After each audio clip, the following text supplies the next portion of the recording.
I think I'm ready to begin again. Okay, so um, I'm in the decline and fall of the Roman Empire, and he's talking about the various contributing um, things that brought it about. And where I left off was three, the taking Constantinople by the Turks. And then he makes an interesting comment, but I didn't get that on the last recording. So I'm just going to go back to three and say the last and longest of these periods includes about 6 centuries and a half, from the revival of the Western Empire till the taking of Constantinople by the Turks and the extinction of a degenerate race of princes who continued to assume the titles of Caesar and Augustus after their dominions were contracted to the limits of a single city, in which the language as well as manners of the ancient Romans had been long since forgotten. The writer who should undertake to relate the events of this period would find himself obliged to enter into the general history of the Crusades as far as they contributed to the ruin of the Greek Empire. I think he's in the Joinville and Vihardon neighborhood. Um, and he would scarcely be able to restrain his curiosity from making some inquiry into the state of the city of Rome during the darkness and confusion of the Middle Ages. As I have ventured perhaps too hastily to commit to the press a work which in every sense of the word deserves the epithet of imperfect, I consider myself as contracting an engagement to finish, most probably in a second volume. And then there's a note, and I like this. It's got a hyperlink, right? So the note: the author, as it frequently happens, took an inadequate measure of his growing work. The remainder of the first period is filled 2 volumes, in quarto, being the third, fourth, fifth, and sixth volumes of the octavo edition. All right. So he says, I consider myself as contracting an engagement to finish, most probably in a second volume, the first of these memorable periods, and to deliver to the public the complete history of the decline and fall of Rome, from the age of the Antonines, the Antonines, or whatever it is, Antonines, to the subversion of the Western Empire. With regard to the subsequent periods, though I may entertain some hopes, I dare not presume to give any assurances. The execution of the extensive plan which I have described would connect the ancient and modern history of the world, but it would require many years of health, of leisure, and of perseverance. Bentinck Street, February 1st, 1776. Postscript. P.S.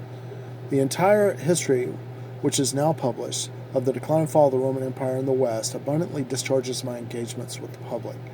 Perhaps their favorable opinion may encourage me to prosecute a work which, however laborious it may seem, is the most agreeable occupation of my leisure hours. Bentinck Street, March 1st, 1781.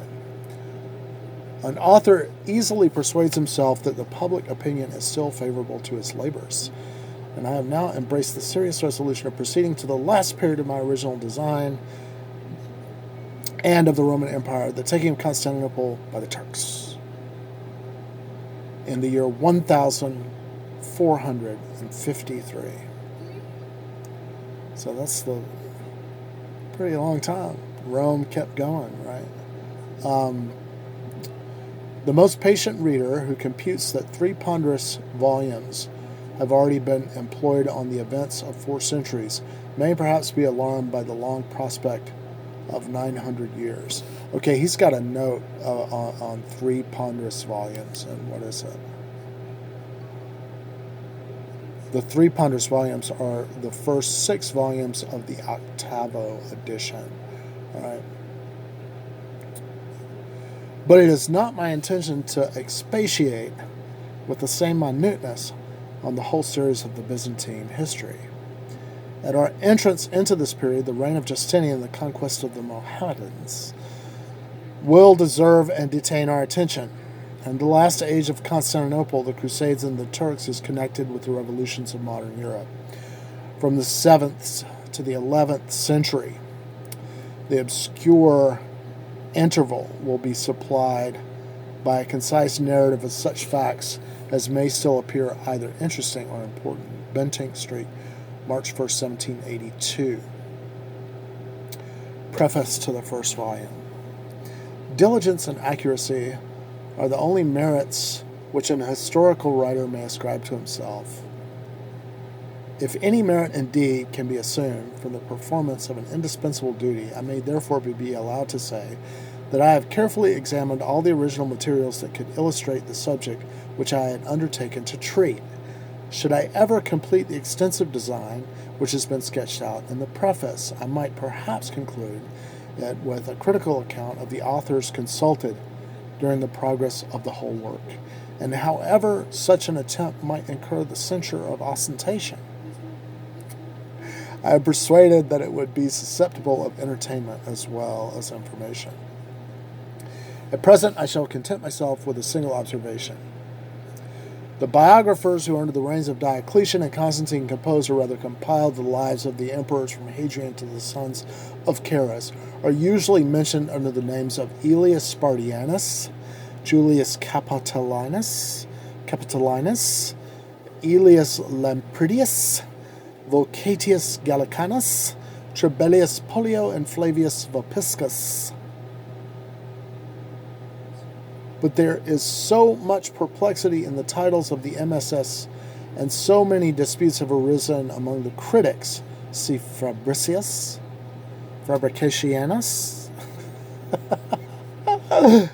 No, it doesn't say it says Fabricius, which just reminded me of fabrication, right? Which is what we're talking about.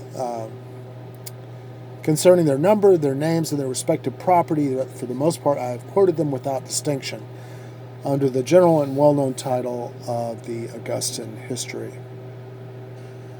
Now we come to the preface of the 4th volume of the original quarto edition. I now discharge my promise and complete my design of writing the history of the decline and fall of the Roman Empire, both in the West and the East.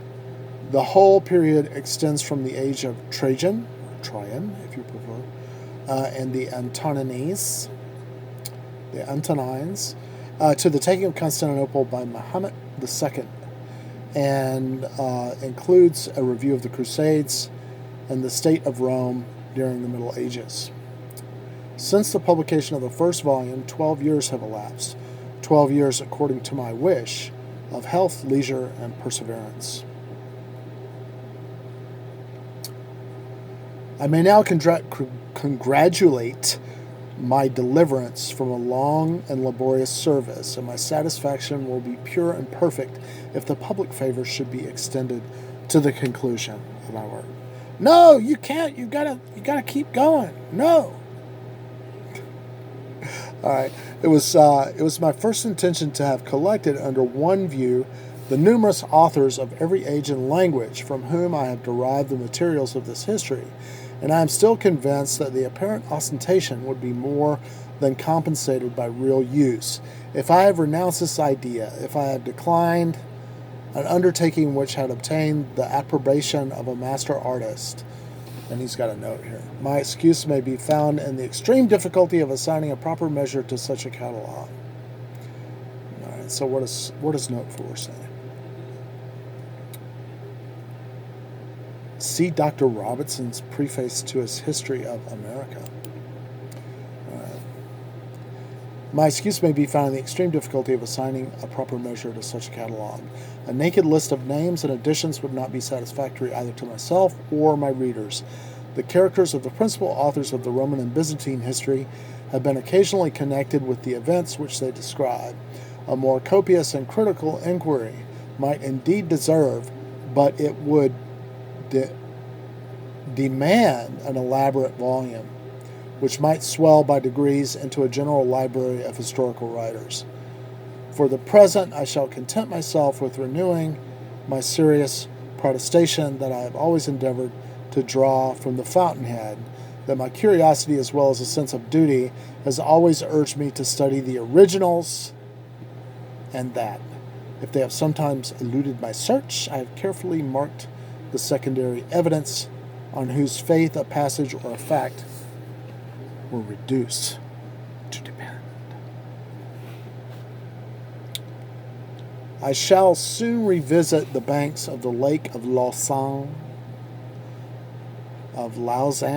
Lausanne, a country which I have known and loved from my early youth, under a mild government, amidst a beauteous landscape, in a life of leisure and independence, and among people of easy and elegant manners. I have enjoyed, and may again hope to enjoy, the varied pleasures of retirement and society.